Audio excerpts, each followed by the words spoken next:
ဝိပဿနာတရားတွေအထုတဲ့လေ့ကျင့်ရှိတဲ့ပုဂ္ဂိုလ်တက်ကတော့မခက်ခဲဘူးနော်တရားမြောင်ဆောင်မြောက်ဆက်တဲ့အခါမှာတရားတဲ့လေပြီးဆိုမိမိတို့ဘာများအထုဆက်ဖြစ်တဲ့ဝိပဿနာကမ္မထံကိုမလုံးသွင်းနေရုံပဲဒုတဘာဝတရားနဲ့နန္တဘာဝတရားလောကမှာအလုံးဒုတဘောနဲ့နန္တဘောဒီနှစ်ခုပဲရှိတယ်ဒီယုတ်တဘောနန္တဘောတွေကိုပြည့်ညတ်တင်းပြီးတော့ဒါကတော့ယောက်ျားဒါကတော့မိန်းမဒါတော့အိမ်ဒါတော့ကားဒါကလူဒါကခွေးဆိုပြီးတော့ပြည့်ညတ်နာမည်တွေတင်ထားတာဖြစ်တယ်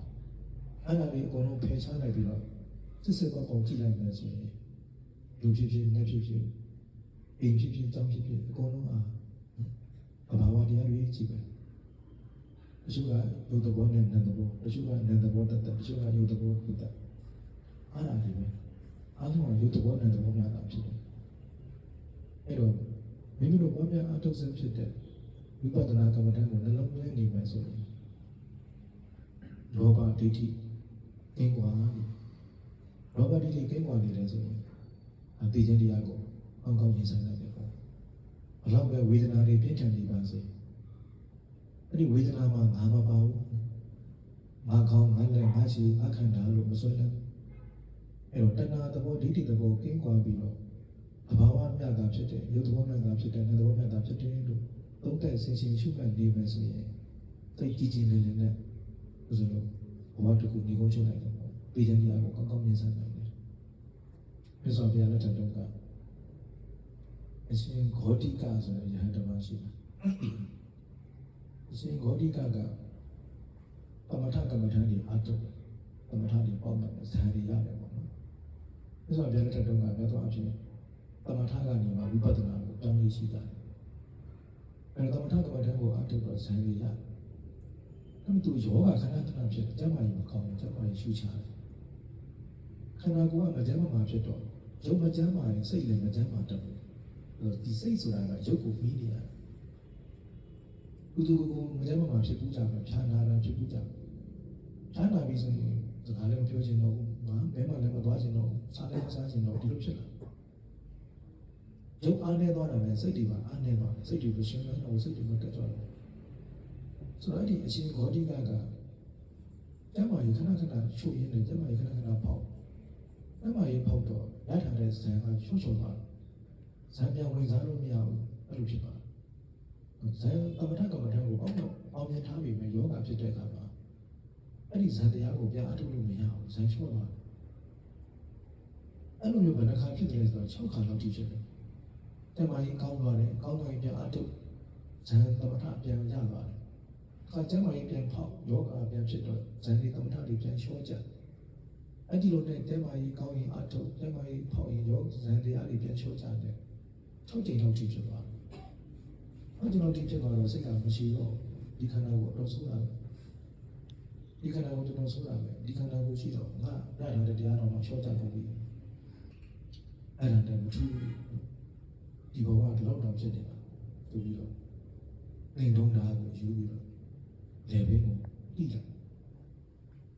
လေဘင်းကိုလှိပြီးတော့ဝိပဿနာရှုတာဝိပဿနာရှုတာပြောချင်တာကဝေဒနာတွေပြင်းထန်စွာခံစားရပြီမဲ့ဝေဒနာမှာငါမပါဘူးအဘာဝတရားပဲရုပ်ရဲ့ပေါက်ပြန်မှုကိုနံတရားကခံစားနေတဲ့သဘောထားတယ်ဥပမာအခုဒီမှာတရားနာနေကြတဲ့တရားတွေကမှပြီအာရီဝဲလောက်ကြာပြီဆိုရင်ခန္ဓာကိုယ်ရဲ့ဝိတ်အလေးချိန်ကြောင့်ဒေါင်းလာကျွန်တော်ဒီကျင်းလာတယ်အဲ့ဒါရုပ်ကဖောက်ပြန်တာရုပ်ကဖောက်ပြန်တာတွေးမလဲပတ်ဘူးတွေးမလဲပတ်တဲ့ခါကျတော့ကျင်းနေကြိုက်တယ်ဖြစ်လာတယ်ရုပ်ကဖောက်ပြန်တာရုပ်ဖောက်ပြန်တယ်ဆိုတာတကြီးလေးပါမညီပြတာပထဝီသဘောဒီဇောသဘောမာယောသဘောအဘောသဘောတကြီးလေးပါမညီပြတာတကြီးလေးပါတခုခုလွန်သွားတာတကြီးလေးပါလွန်ခဲ့ဖောက်ပြန်သွားတဲ့အခါမှာဒါလည်းကျင်းနေကြိုက်တယ်ဆိုတာဖြစ်လာတယ်အဲ့ဒါကရုပ်သဘောအဲ့တကြီးလေးပါရဲ့သဘောကိုနံတရားကတော့ခံစားတာမကောင်းဘူးနော်ခံစားလိုက်တာကောင်းတယ်ဆိုရင်ကောင်းတယ်လို့နံတရားကခံစားတယ်မကောင်းဘူးဆိုရင်မကောင်းဘူးလို့နံတရားကခံစားတယ်အဲ့တော့ရုပ်ရဲ့ဖောက်ပြန်မှုကိုနံတရားကခံစားတာဒါပဲနော်နေလုံးမိုးလုံးအခန်းထဲမှာအဲကုန်းလေးနဲ့အေးအေးလေးနေရတဲ့အခါမှာတပေါက် တတာလေးရှိတော့နေလို့ကောင်းလိုက်တာဒုက္ခတက်တော့တာဖြစ်နေလည်းမပူမိုးလည်းမဆိုးဘူးအေးညတာပြီးတခါကနေလို့ကောင်းနေတယ်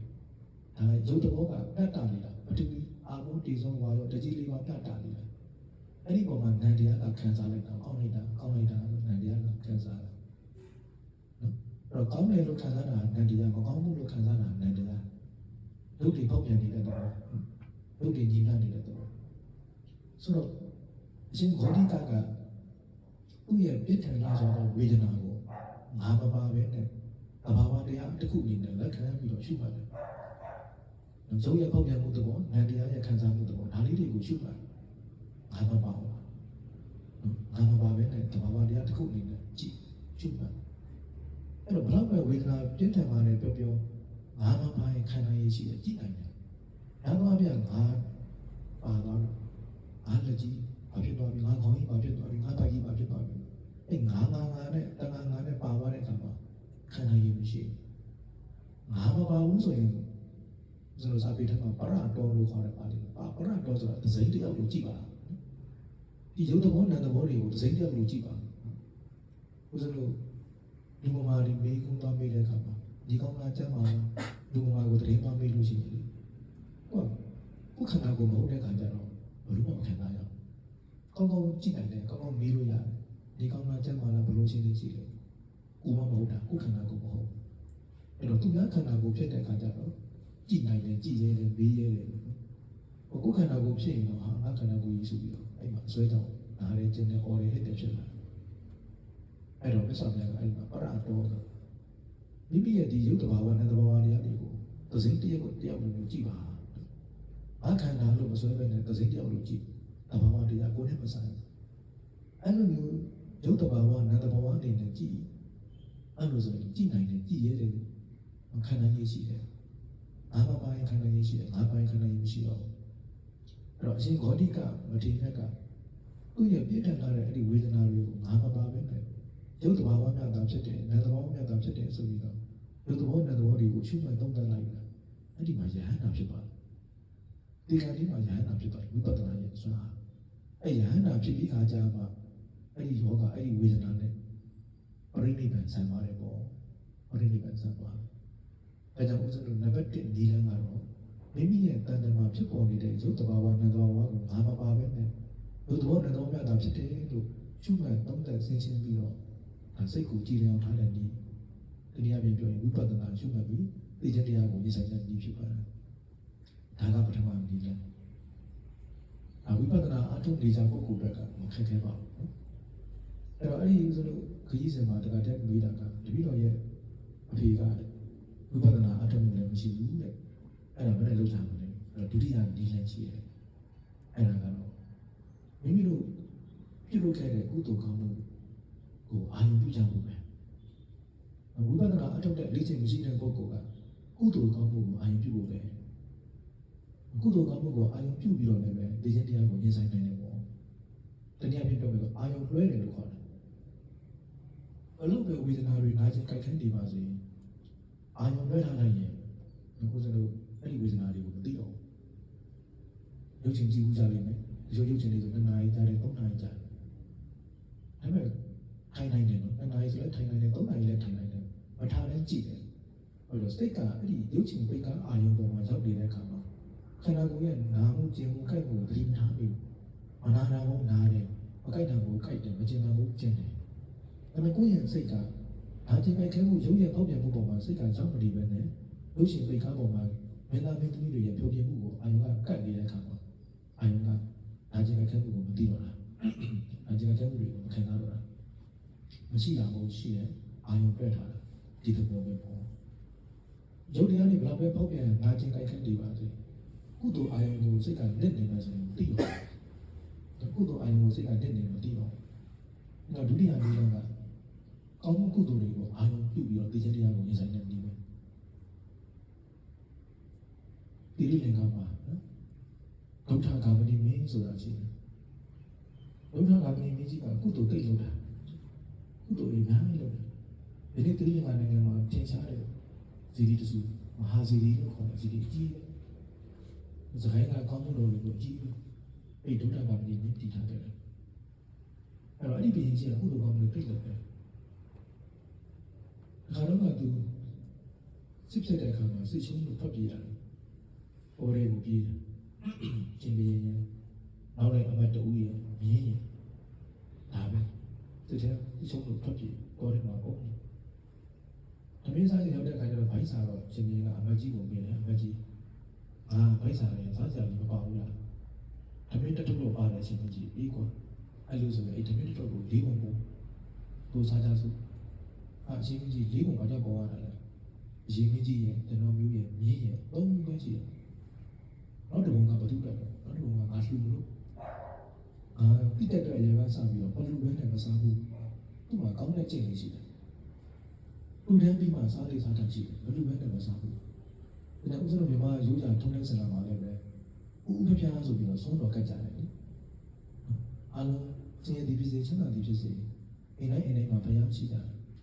အဲ့တော့ဘုရားဘာသာထုံးတဲ့စကားရဆုံးချက်ပြီးဆိုရင်ဥပပြားဆုံးခုဆုံးတက်ပြီးမှမိသားစုတွေစားလေးစားတတ်ရှိတယ်အဲ့အလုံးကောင်းတဲ့ထုံးတဲ့စကားတလေးတစ်ခုအဲ့ဘုရားကမင်းမင်းလည်းအဲ့တိုင်းပဲဘလူဘဲနဲ့မစားဘူးသူတန်းပြီးမှစားလေးစားတတ်ရှိတယ်အဲ့တော့တောထဲမှာအရှင်မင်းကြီးတဲ့ဘုသူ့လူပါတော့တောထဲမှာဘယ်သူမှလည်းမရှိဘူးတို့တရားတရားကိုကြည့်ရမယ့်ပုဂ္ဂိုလ်ပေါ်လာမှာပါကွာအမေတို့စားချင်းတို့စားမှာ၄ပုံပုံစံ၄ပုံပုံပြီးတဲ့အခါကျတော့ပဲ့လိုက်တဲ့တောထဲမှာဘယ်သူမှတော့မရှိဘူးအဲ့ဒါတော့အရှင်မင်းတို့ပြတပည့်တော်ရဲ့တရားတရားကိုရှိမှတော့အဖြစ်ကိုယ့်ရဲ့ဆုံးအလူခံမှာဆုံးအလူခံလို့ပေါ်ထဲမှာပြလိုက်တိုက်စံအဲ့ဒီချိန်မှာရဟန္တာအရှင်ဒီနေ့တပါးကဒိဗ္ဗသောတာတကူနဲ့ပေါ်ထဲကဆုံးစားပြတဲ့အတန်ကိုကြားလိုက်တော့ဘယင်ကြီးကိုရှိမောက်တဲ့အနေနဲ့တကူနဲ့ကြွပြီးပေါ်ထဲမှာဆုံးခံကြဘယင်ကြီးကလည်းအမောမြတ်ဝန္တာတွေဖြစ်အမောပြီးတော့ဆုံးတဘုံကိုယူဒါတရားကအလုံးအောင်းနေတဲ့အခါကျတော့သူ့ဘာဘူးနဲ့ငါစားမယ်ငါဝေစုတယ်ပြလိုက်မယ်ဆိုပြီးတော့သူ့ရဲ့ဝေစုကိုလည်းလူဘယင်ကြီးကမစားဘဲနဲ့လူတော့နောက်ကအမက်လည်းအဲ့လိုဆိုကျွန်တော်မျိုးနဲ့လူမယ်ဆိုနောက်ကလည်းသူ့ဝေစုကိုလူမင်းကလည်းသူလည်းမစားလို့ဘူးဆိုပြီးတော့အရေးအကဲပြနောက်ကသဘောပေါက်ပြီးတော့မင်းရဲ့ဝေစုကိုလည်းလူဒါပေမဲ့တစ်ထုပ်လုံးကိုဘယ်သူမှမစားဘဲနဲ့အဲ့ဒီရဟန္တာရှင်တို့မျိုးကိုလာမှုလိုက်ကြ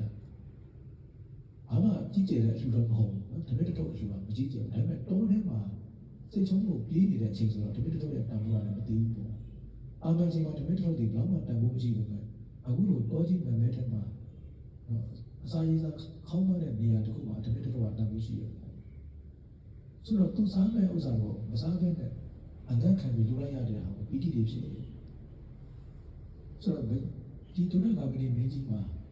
ကောင်းတဲ့ကလေးတစ်ခုရှိတာကကုသိုလ်စိတ်ရင်းထုတ်တာကုသိုလ်ပတ်တန်းပေါ့နော်သူများကိုကြွားဖို့မဟုတ်ဘူးပြန်အာရုံပြုဖို့အတွက်ကမ္ဘာတင်တဲ့ပြောမယ်ဆိုလို့ရှိရင်သာဂာနုတ္တိလို့ခေါ်တယ်ကိုယ့်ရဲ့ဆုံးလို့လူတန်းမှုတွေကိုပတ်တန်းတင်ထားပြီးတော့ပြန်အာရုံပြုတာစွမ်းနေတာမဟုတ်ဘူးဘယ်နေရာမှာတောင်းလို့လဲဘယ်နေရာမှာလမ်းလို့လဲစွမ်းနေတာမဟုတ်ဘူးကုသိုလ်ကိုပြန်အာရုံပြုတာနော်အကျိုးကအဲ့ဒါကိုနားမလည်တော့ဖတ်မနေနဲ့အစွဲဖြစ်တယ်အစွဲဆိုတာကလူတန်းတဲ့ပစ္စည်းအပေါ်မှာမပြတ်သားတာကိုပြောတာလူတန်းတဲ့ပစ္စည်းကိုမပြတ်သားတဲ့အခါမှာငါကြောင်းငါလမ်းစသည်ဖြင့်ငါတရားဆိုပြီးတော့လူတန်းပစ္စည်းကိုမပြတ်သားတဲ့အခါမှာတော့ဆွဲလိုက်တာဒါတော့ကကျေလိုကြီးကသူ့တပည့်ကိုတင်ပေးတာရှိတယ်သူ့တပည့်ကကျေလိုကြီးအကြောင်းမှာတောင်းဆောင်လူတန်းတယ်တောင်းရပြီးသွားတော့ဒီစကြမယ်လူတော့မယ်ဆိုတော့ဒီလိုရသူတပည့်ကိုမဆွဲတောင်းမဆွဲအဲ့ကမင်းကဒီကြောင့်လူပြီးပြီလားလူပြီးပါပြီလားမင်းသိချာလားသိချာတယ်မင်းစီစဉ်တာတကယ်ပြတ်တာပြတ်တော့ဟောဒီမှာဒါမင်းခုတ်စီစဉ်တာတော့ပြတ်ဒီမှာဒါမင်းကြောင့်မင်းခုတ်ပါဆိုတော့ရဒီပဲဖြစ်သွားတယ်ရဲဝန်းနဲ့ဒါလည်းသူလူပြီးပြီဒါသူကြောင့်မဟုတ်တော့တဲ့သူလို့ဆိုတော့သူလူပြီးပြီလေဒီတောင်းကိုလုံးချင်တယ်လို့သူလည်းမဆိုင်တော့လူပြီးပြီသူ့ဥစားမဟုတ်တော့ဘူးမလူခင်လားသူ့ဥစားလူပြီးသူ့ဥစားမဟုတ်တော့တက်တာလို့တော့တောင်းသွားသူပြက်လောင်းမိဘာဖြစ်ဖြစ်ငါလည်းမဆိုင်တော့ဟုတ်ပြက်သူဆရာရမယ်တကယ်ပြက်တာပြက်ဒီတိုင်းနဲ့တောင်းခုတ်ဆိုတော့ငါကြောင့်ဖြစ်ပါဘူးဆိုတော့ပြောချင်တာကလူပဲဝိတုပေါ်မှာတက်သားဖို့လိုတယ် ပြတ်သားမှုဆိုရင်တော့ဒီကပစ္စည်းပေါ်မှာတာဆွဲလန်းနေမှာဆိုရင်မကောင်းဘူးကုသိုလ်ကောင်းမှုကတော့မှတ်သားကောင်းတယ်ပေါ့ကုသိုလ်ကောင်းမှုကတော့ဆွဲလန်းတာမဟုတ်ဘူးမှတ်သားကောင်းတယ်ဒါကြောင့်မြတ်စွာဘုရားကကမ္မထ40တန်းမှာစာကာနုတ္တိသုံးလုံးမှုကိုအဖန်ဖန်နှလုံးသွင်းစီခြင်းဒါမြတ်စွာဘုရားဟောတာဒီဒုက္ခခံပြီးမြင်ကြည့်ရလည်းပဲကုသိုလ်တော်မှတ်တမ်းဆိုပြီးတော့သူလုပ်ခဲ့တဲ့ကုသိုလ်အကြီးကုသိုလ်အသေးအကုန်လုံးကိုမှတ်တမ်းတင်တာနောက်ဆုံးသူဘဝဒီကိုချုပ်တာနေဒီကနေ့မှာသူဝိပဿနာတရားအထုတ်ကိုမရပါဘူး။စာပေထဲမှာဝိပဿနာအထုတ်တဲ့ကြောင့်မတွေ့ရဘူး။ကုသိုလ်တွေတော့အလုံးလုံးတရားကောင်းပါတော့။အဲ့တော့ဒီကနေ့မှာအမကြီးကိုကဲငါကုသိုလ်စဉ်ဖတ်ပြစမ်းကွာ။အာယုပြုချင်လို့အဲ့သူလုပ်ခဲ့တဲ့ကုသိုလ်တွေကိုဖတ်ပြတာပေါ့နော်။ခုနကဇီဒီတက်ခဲ့တဲ့ကုသိုလ်တွေတခြားအင်္ဂါတော်တွေကိုနန်းတော်ကိုပြင်ပြီးဆုံးတဲ့ကုသိုလ်တွေအများကြီးပဲ။အောင်ဆုံးသူတိုင်းနဲ့ဘယ်သွားတယ်လဲဆိုတော့ခုနကစိတ်ဆုံးကိုပေါ်တဲ့ပြေးရတဲ့အချိန်မှာတမိတုပ်ကလေးလူရတဲ့ကုသိုလ်ကိုအာယုပြုနော်အဲ့ဒီစိတ်ကိုရောက်ပါအဲ့ဒီမှာဘယင်ကြီးကနေပြီးတော့မကြီးကိုတားလိုက်တယ်မင်းစက်မဖက်နဲ့တော့ရပြီနောက်ဆုံးအဲ့ဒါလုံတော့ပြီဘာလဲမှာစိတ်ဆုံးကိုပြေးရတဲ့အချိန်မှာသူ့စားမဲ့တမိတုပ်ကိုအငတ်ခံပြီးလုပ်လိုက်ရတဲ့ကုသိုလ်ကိုဒစိမ့်စိမ့်တွေးပြီးတော့အဲ့ဒီချိန်တုန်းကအခြေအနေကိုစိတ်ကပြန်ညက်သွားတယ်အခုလောလောလတ်လတ်ကြီးသူလူတွေရတယ်လို့မျိုးကိုပီတိခံစားမှုတွေဖြစ်လာတာပေါ့နော်ဘယ်လိုကံဒီကနေ့မှာကံမနမိတ်ဂတိနမိတ်ဆိုပြီးတော့ဒီလိုနမိတ်တွေပေါ်လာဒါကံအာယုပေါ့နော်ကံမနမိတ်အာယုတွေသူယူလိုက်တာဒီပေါင်းများစွာဆိုလုခဲ့တဲ့ကံတစ်ခုကိုတွားပြီးတော့ကျိုးပြီးတယ်ပေါ့ဒါပေမဲ့တို့ရဲ့ကုသိုလ်အဲ့ဒီဟာလေးကိုအာယုပြုပြီးတော့ဒီမှာလို့အဲ့ဒီကုသိုလ်ကအကျိုးပေးတာကုသိုလ်တွေအများကြီးရှိနေတယ်အဲ့ဒီကုသိုလ်ကိုအာရုံပြုတာဒါကဘုရားကမင်းရဲ့ဒီကနေ့ထားတဲ့စိတ်ထားကိုနမူနာကြီးကိုပြောပြတယ်